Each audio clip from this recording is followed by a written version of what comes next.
Frank Skinner. Absolute Radio. Well, you know, at the Bullring Shopping Centre, there's a smile on every face. Welcome to Not the Weekend podcast. I'm Frank Skinner, and I'm with Emily Dean and Alan Cochrane. I love it. Do you think Pathé News will track you down and demand some sort of court case? Is that where that's come from? Well, it isn't from there, but they did use... Yeah. Mm-hmm. That was their little trademark, wasn't it? Yeah. I like the person that emailed thinking that we'd picked it because it sounded like a cockerel saying Alan Cochrane rather than just someone Googled cockerel sound effect or something, whatever happened. What a marvellous thing the 21st century is that we can Google cockerel sound effect. It's Someone amazing, had said to me when I was 12, one day you'll be able to Google cockerel sound effect. I'd have laughed in their faces. Yeah, I was very ill when I was 12. I mean, a lot of children would have questioned what Google meant, and etc., etc. I'd have just laughed. They were very worried about me and my parents. And then, you know, I actually had an imaginary enemy, which was quite unusual at school. In fact, he wasn't really an enemy. He was just someone imaginary who was quite indifferent to me. So, yes, it's not just something happened then, technically. What happened? But a lot of people would cut this, they'd edit this bit out, but we like to keep the innards. Leave it in, won't we? Yeah, leave it in. We love the entrails. God, you know, people like the odd gap, and when they're getting on and off bosses, and, you know. Mm-hmm. People like the odd gaff as well. Do you they? know what they say about gaffs? Well, I know what the pub landlord says about them. My gaff, my rules, I believe. Exactly. And this is, if you want to leave in that little bit where you thought something was happening technically, then do. Yeah. It's your gaff, your rules, isn't it? I like the idea that it's a bit like the News of the World with our listeners, is that we almost don't know they're listening. And they get everything. They're eavesdropping on us. Yeah, they are. They're eavesdropping. Yeah, we have no idea. I had a weird thing this week where I woke up a bit bleary-eyed and read an email. I sometimes go to a Chinese restaurant in Chinatown for dim sum. Loads of details here. Let me just get this. All right, let's take this one step at a time. Email, Chinese restaurant. And the News of the World story has been in the news a lot, obviously, and it was on the telly at the time, and I, bleary-eyed, opened an email that my mate had said, because where we go for dim sum is a Chinese restaurant called The New World, and he said, the New World has shut down because of a mice infestation. And I had this sort of bleary moment. The News of the World has shut down because of a mice infestation. In fact, it was a vice infestation. Exactly. That was very a typo. good, Frank. Very good. Very good. That's why he's got that walk of... that's that star on the Birmingham Walk of Fame. Because he says things like that. I feel we should put some sort of proviso in here for people who might be put off now, the New World, because the idea that it's running with rodents, I It's shut presume. down. It's shut Yeah, but will it come back? I think it'll come back when they get rid of the rodents, so don't... When they get rid of the rodents, I'd like to hear the manager say that. So anyway, I went to the British... I'm moving on. Don't you know when I'm moving on? I went to the... That's all your exes have said. I went, yes, exactly. It's usually shouted over my shoulder. I've never done it face on before. Just peering around my knapsack, going up the garden path. Obviously the front garden, not the back garden. What do you think I'm going to leave over the back fence, over through the school? Yeah, you mind? You thought that was worse Yeah, than Frank, it was. moving on. Okay, so I went to the British Film Institute. Oh, lovely. It's been 10 days ago now to see a guy called Sergei Krikalev. Oh. Now you might not know. Everything all right? Sergei. He's a bit Krikalev, but he'll be all right. He's a Russian person. Oh, I assumed so. He's a former cosmonaut. Oh. And what's the difference between an astronaut and a cosmonaut? well, astronaut is an American person that goes into space, and a Russian is a cosmonaut. I don't know why they... Yeah. I didn't know that. It's a bit like, And what's an astrologist, then? Is that connected? An with astrologist. Astrologist is Russell Grant. Oh, yeah, okay. I did know that, really. Has never been into space. No. But may well be in some terrible vacuum. I haven't seen him for What happened to Russell Grant? He hasn't been in space, but he takes up a lot of it, I believe. Hold on. He hogs it. He hogs space. He's a big lad, isn't he? That's what I'm saying. So anyway, Sergei Krikalev is the man who spent more, the human being who spent more time in space than any other human being. I think it's something like 811 days he spent in space. Not consecutively. I think his record was at 308 or something consecutive. But, I mean, these are long periods. Laika was up and down. The dog. Laika the dog, who I think we spoke about the other week.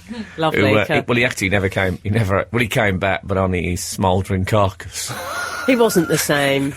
He was never the same since that As trip. comebacks go, never incorporate your smouldering carcass is a general rule for comebacks. That's the rule I for show imagine business and space travel. Tom Jones' son, who doubles as his manager, probably said this when they were about to do a cover of Prince's Kiss. He said, I think you should do it, Dad, but let's avoid your smouldering carcass idea. OK, well, just put it on the back burner if you get me. Oh! That's a little insight there to the life of the Joneses.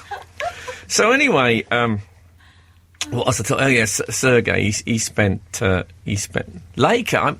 I was thinking Laika the dog got mentioned. Actually, someone asked about. Oh, mentioned in dispatches. Lovely. Laika the dog. And according to Sergei, the mistake they made with him was they left the windows just about open about half an inch at the top, so he'd be all right. And that didn't. It's no good in space. No, that was. So was it interesting, Frank? It was. I do like the way you broaden your mind with these things. Well, I think I said recently that I think the Russian space race might be the next big thing. Mm-hmm. You know, following the dogtooth check, fringes, designer Wellingtons, The Mankle. Yeah. Is it so hot right now? What is Russian a space race? What is a mankle? It's the man ankle. You know, the young gentlemen are wearing their chinos rolled up, displaying a bit of ankle. Oh, okay. The mankle, isn't it? He knows all the words. That's very on trend. Oh, I thought it was the manacle, and I was quite intrigued. Oh, That's another story. Speaking of crazy wordplay, do you think anyone ever described Midge Ure as that man Ure? Anyway, so the first thing, even though this man stood up, Sergei Krikalev, and he stood up and he was going to, it's kind of incredible to see someone who spent that much time in space. And all I could concentrate on was how big his chinos were. Oh. They were... there's something, I don't know what they make chinos out of, but sometimes they're not just baggy. They look like they look like someone's taken a picture of you of a larger scale than life wearing chinos and then cut out the chinos and then you're standing behind that cutout. It was so big. The chinos look... I don't think if he stood right, if he got himself positioned, his legs would not be touching chino at any point. Oh, wow. That's... Clown trousers. Really? He could stand within... Oh, yeah, they were enormous thing. I suppose, He must have made his hips look big, Frank. Well, because they did close at the Don't belt. like a man with hips. It's one of my worst things, Alan. You don't? No. You don't like hips on No, men? men with kind of like female hips. Don't like that. I like a snake-hipped man. You and Frank are fine. Yeah. It's the Carry on. current fashion as well, I think you'll agree with the youth. No, you're both absolutely spot on in that area. Oh, I'm snaky hipped. I don't think anyone would argue it. In fact, the skin comes off them twice a year.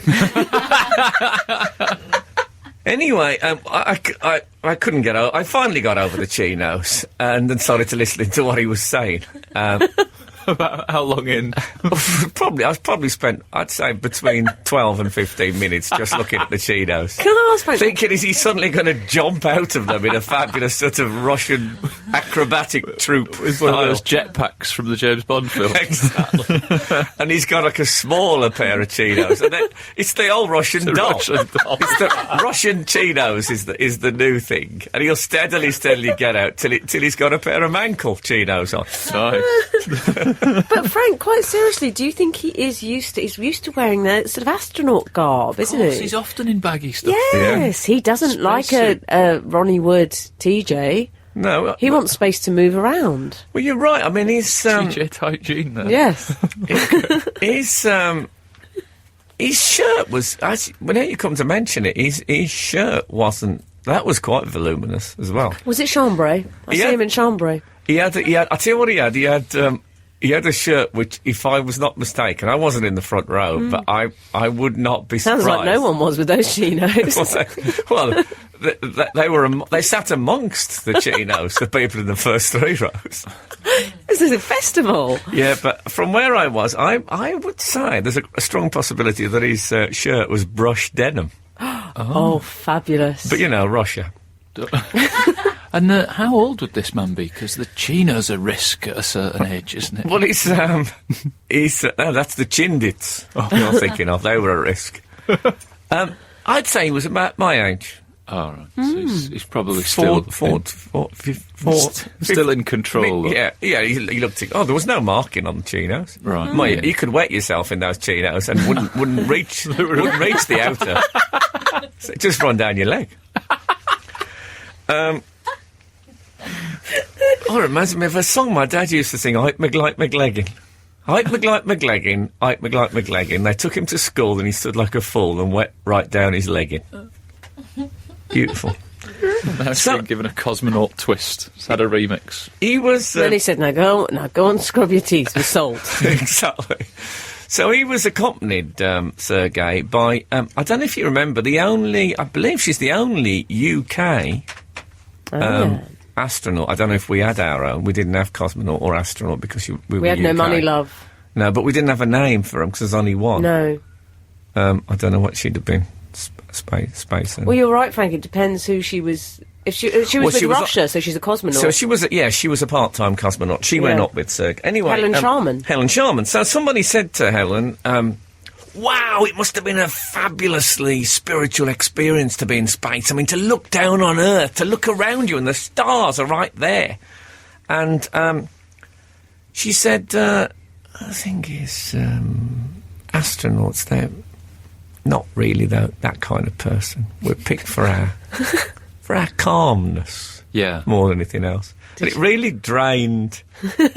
Well, it took all the atmosphere out of it, which I suppose, again, was something she was used to. But what a letdown. I thought, oh, God, space is wasted on the cosmonauts and the astronauts. Yeah, she was so hang-dog about it. Though she did wear a tight jean. Well, I suspect you're absolutely right. There's not much emotional brain. I'm not suggesting there's no They're picked for their calmness. Here. Yeah. But they're good at maths, obviously, chemistry, things like that. Not big on personal relationships, maybe. Better at that left brain They're side interested of in things. space. Yeah. That's what they're interested in. It's sort of what you'd call black sky thinking. And they were both incredibly calm. You couldn't get anything. They weren't going to get romantic or poetic about it. No. And she said you wouldn't want someone like that with you in space. Someone like us, basically. Yeah, someone who thought, wow, this is great. Oh, yeah. Can you imagine that, though? If you're in space for 308 days at a time and there's somebody else going, look at this, it's brilliant! Oh, shut up. Yeah, I suppose. Trying to do a Sudoku. Not look out the window.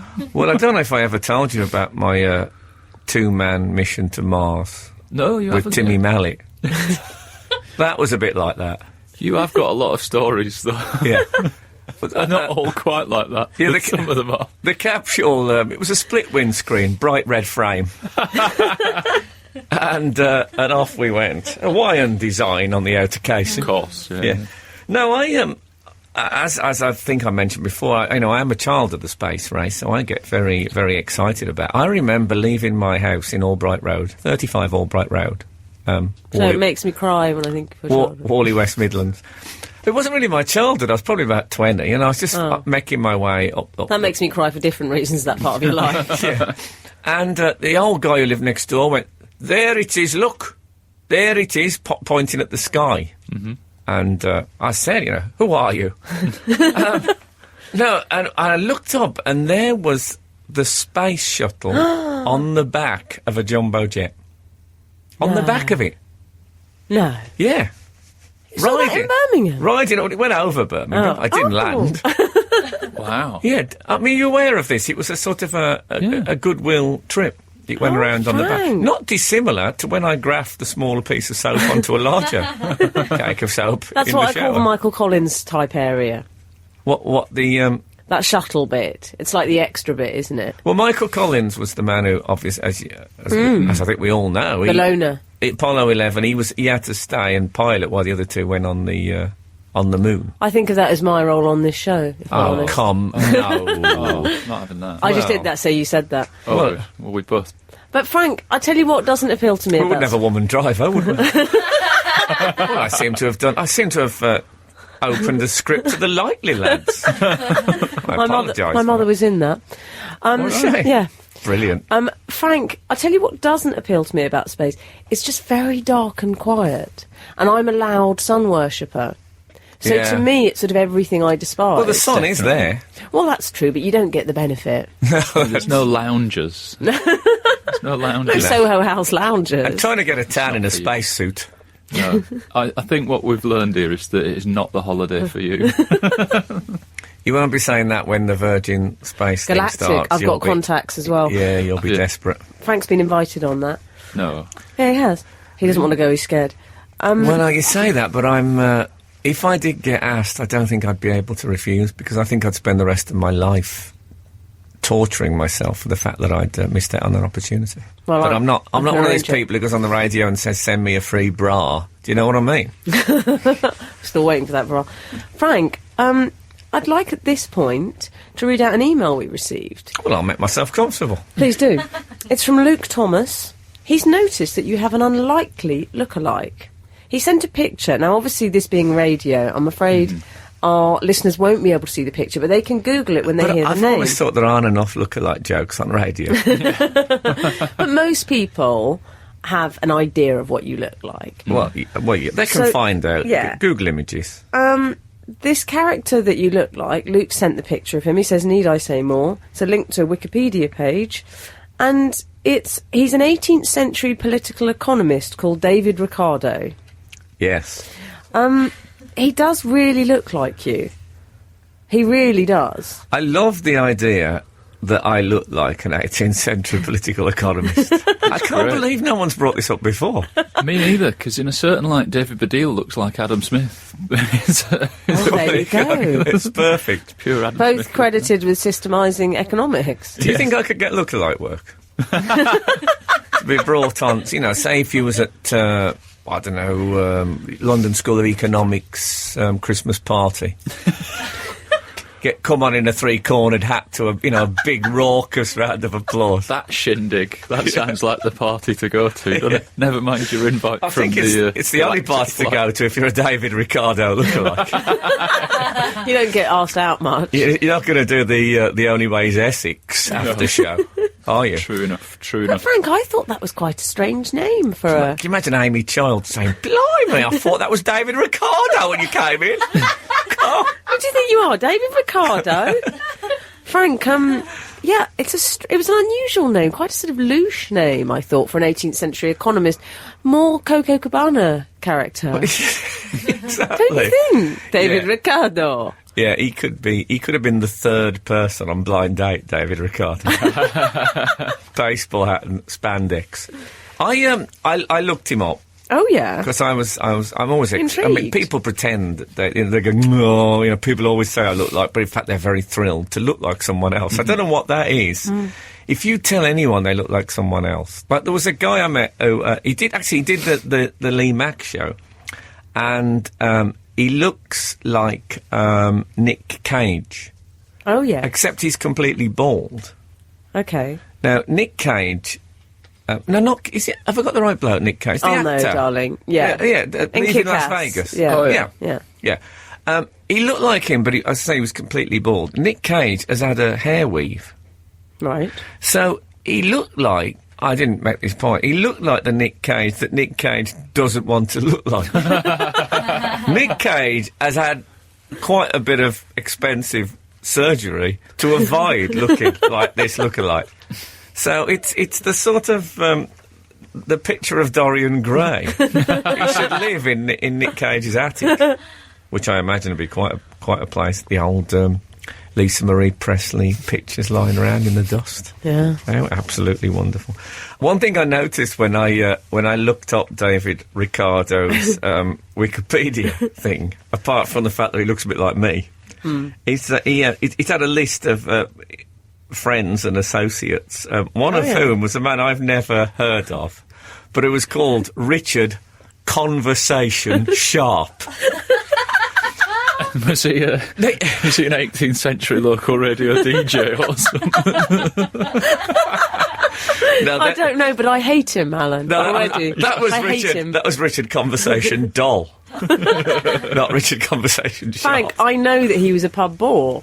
No, I think that... You know when you get, like, boxers with names like Iron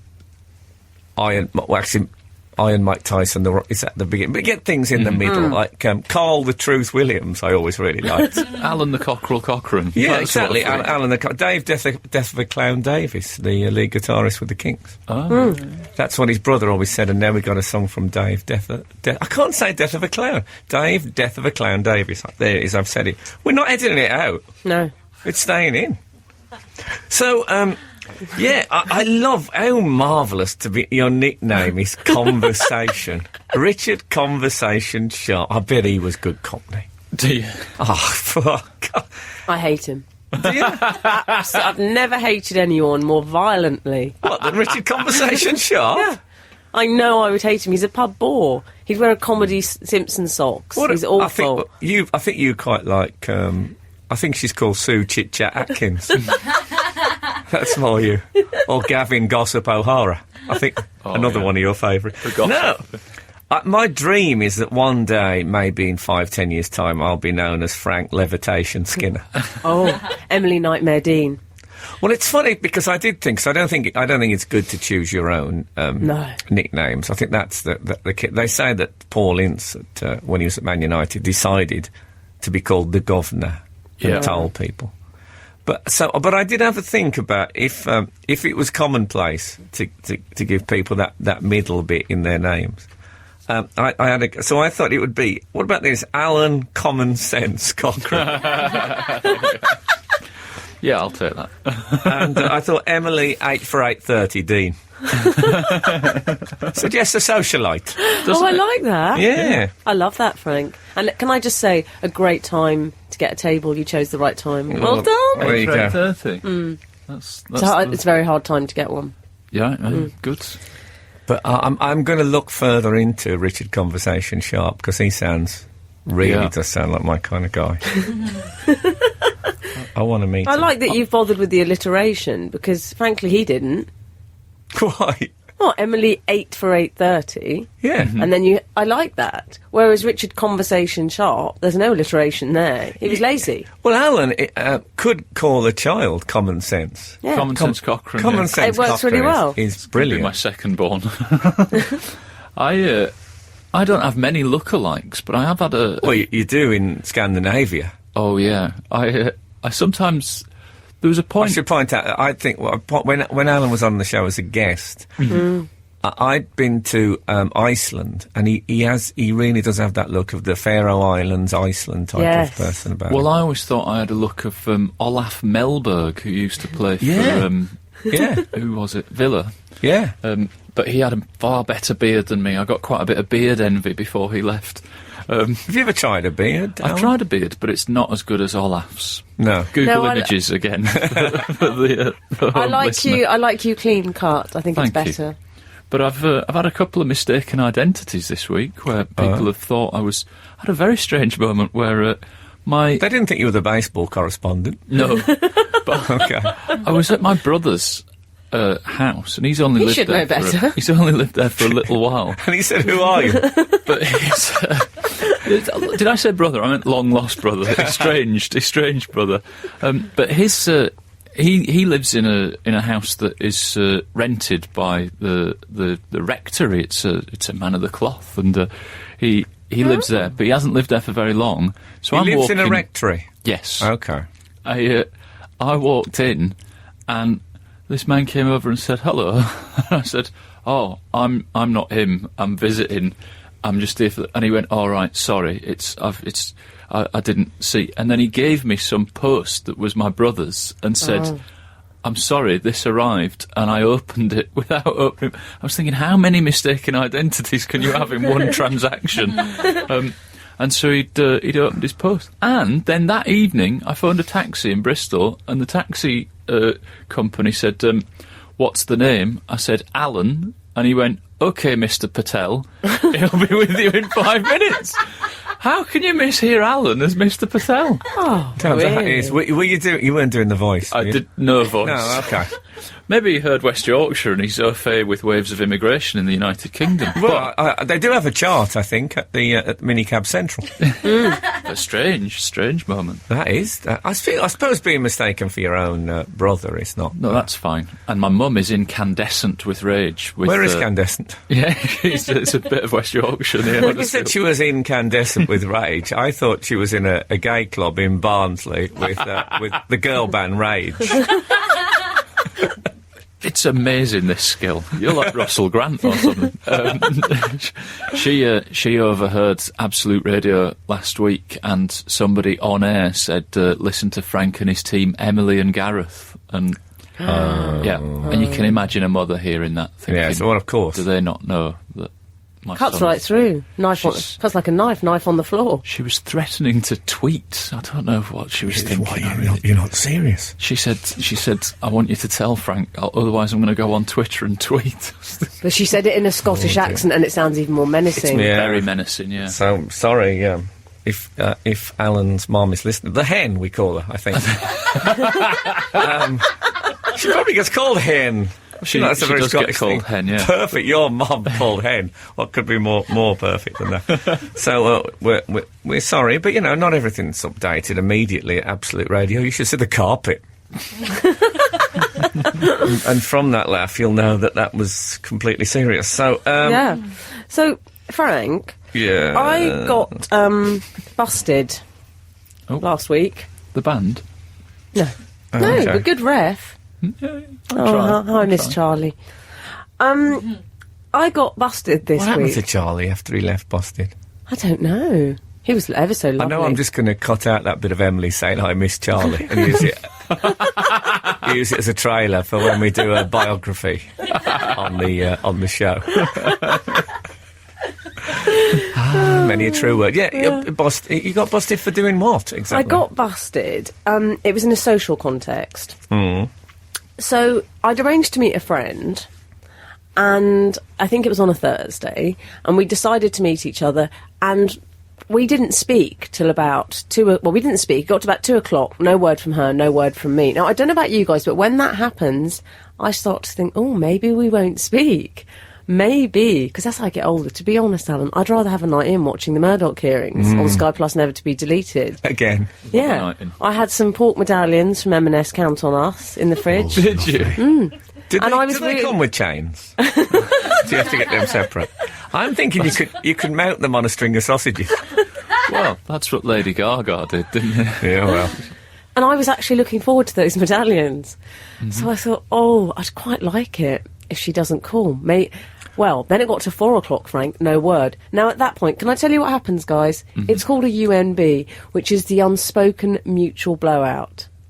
Are you familiar with this concept? Yeah, it's when an appointment just sort of slips away into the ether. It disappears, and you both decide, you don't acknowledge it, but you both Tacit decide. agreement. Exactly. Absolutely. It's an unspoken agreement, unspoken mutual blowout. So by 4 o'clock, I thought we're in UNB territory here, defo UNB. No word, she gets it, I get it, great. Those medallions, I'm thinking of them already. Gets to... Normally, by about 5 o'clock, you're safe. You're both safe. 6 o'clock, suddenly, she totally flouts the agreement. Get a text from her. So, what time are we meeting? Oh. It's like the whole universe was turned on its... You can't do that with a UNB. It's wrong. How did you take it? It was, I didn't want to be that guy. You don't want to be the one who breaks the arrangement, that flaky person. So I had to meet her, but it wasn't the same. I mean, she's a nice girl, but the whole... Did you take Omb Rage? Oh, very good. Omb Rage. It's like road rage. Omb, UMB, Rage. UMB Rage. Nice. Hold on, let me just write that down. Yeah. When do you think I'll have a chance to use that again? Oh, no, you're right. Okay, forget it. But the So whole you evening, did go out, I did you? did go, but you know what? I just felt, it's not on, really. We all know what the UMB is. We all do it. Has she diminished slightly as a friend for breaking this? Oh, I've written her off, totally. Oh, she's gone. Deleted. She's gone. No, I'm still in touch with her. We'll speak again. When Lady Gaga dies, do you think they'll play a support medallion over each closed eye? on her deathbed. You see, Frank, can I just point out what you're meant to do? This is how you break the UMB. You need to acknowledge it, obviously. You never speak again. What you do is, at about 8 o'clock that evening, when it's way too late to meet, you send a text. The UMB initiator says, am I going mad? Or starts with that. Okay. Am I going mad? Or did we say we'd meet tonight? The UMB respondent says, oh, it's me. I've got a brain like a sieve at the moment. Yeah, That's what they say.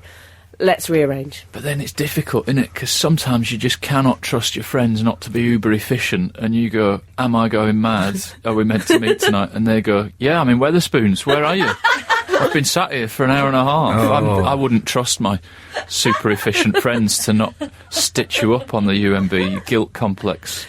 Well, I do a thing with Emily, and she knows I do this. Whenever I make an arrangement, I'll always text her day before, usually, and saying, are we still meeting tomorrow night? Because I always think if she's been asked out by someone more famous. Oh, really? It's so unfair and not true, and it really upsets me. And once he texts me and he said, am I still seeing you tonight? Are you going out with Jimmy Carr? Well, that was just a name chosen at random. Frank, you would never be on the receiving end of a UMB. I consider it a treat and a delight to see you. See, That's the other trailer.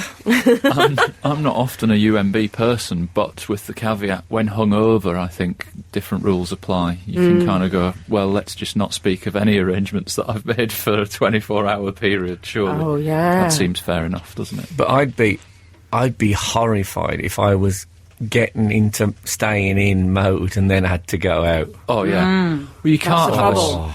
The pork medallions would have killed me. I would have been just thinking... What if I'd got my tracksuit bottoms on and my big floppy sweatshirt, and then I got the call? Oh, you can never go out then, surely. Oh, it doesn't stop Daley Thompson. That's true. But what does?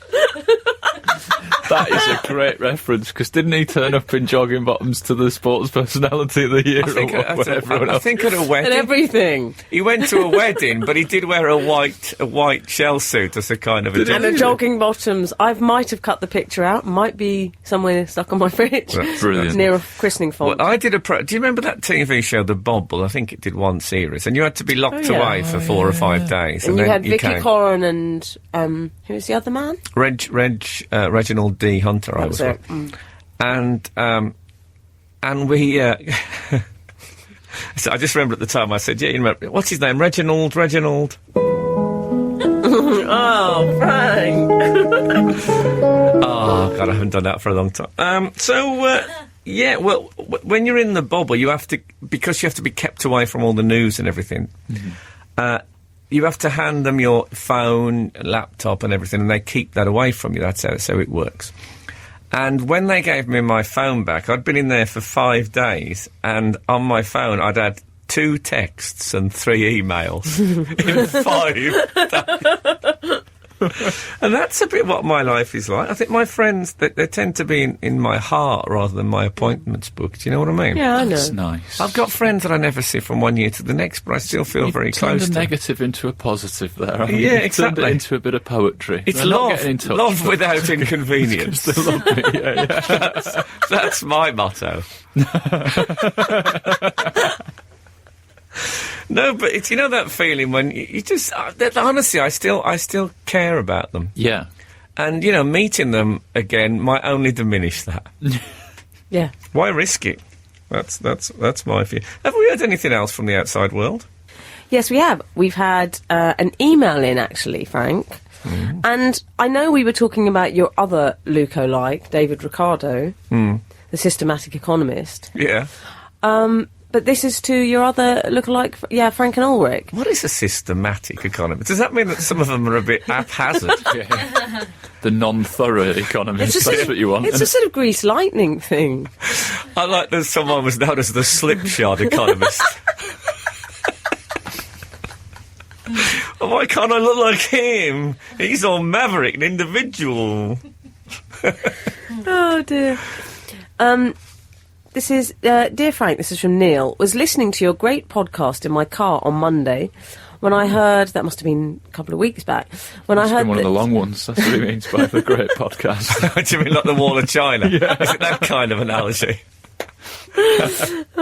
when I heard that Kath likes Ulrich Schnauz. Wait till we do our terracotta podcast.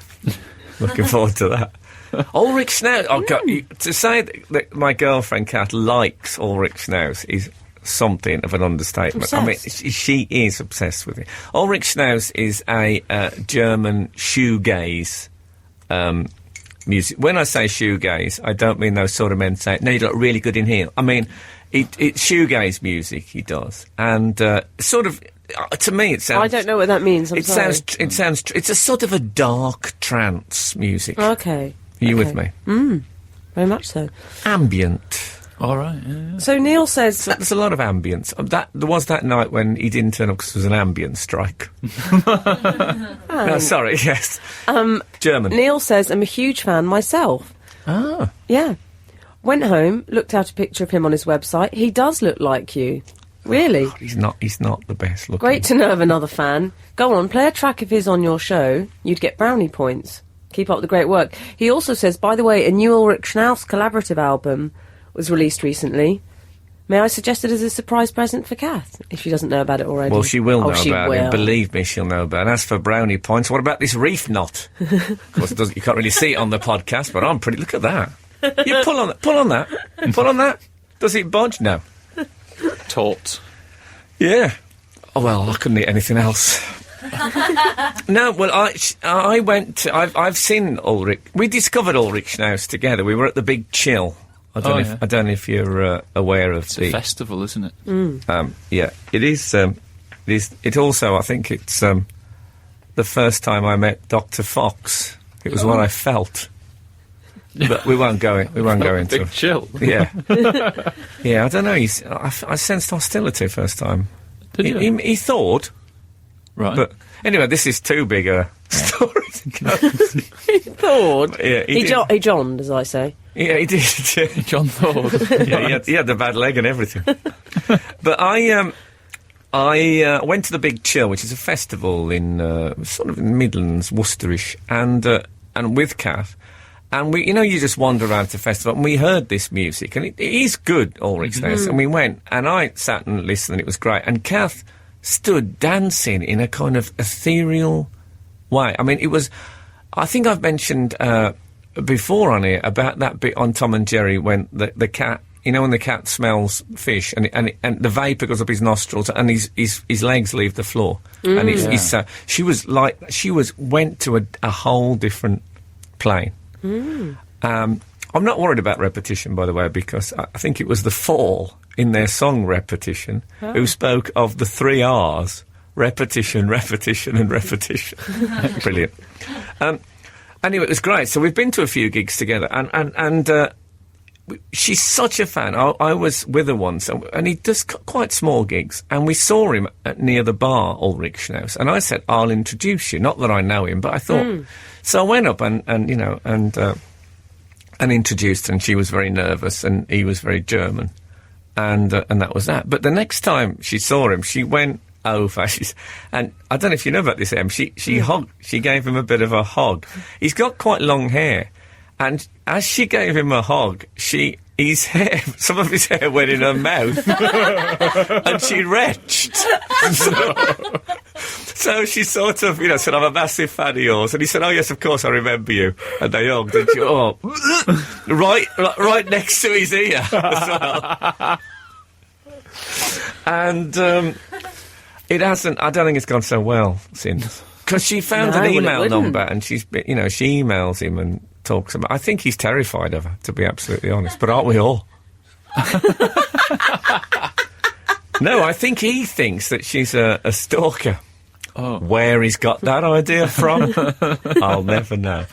But honestly, I've never known anyone as obsessed with one musician as she is with Ulrich Schnauz. And this is coming from you, a fan of The Fall. Yeah, standing. It's even... Wow. I know, I've never had... I think if you got Marky Smith's hair in your mouth, you'd die.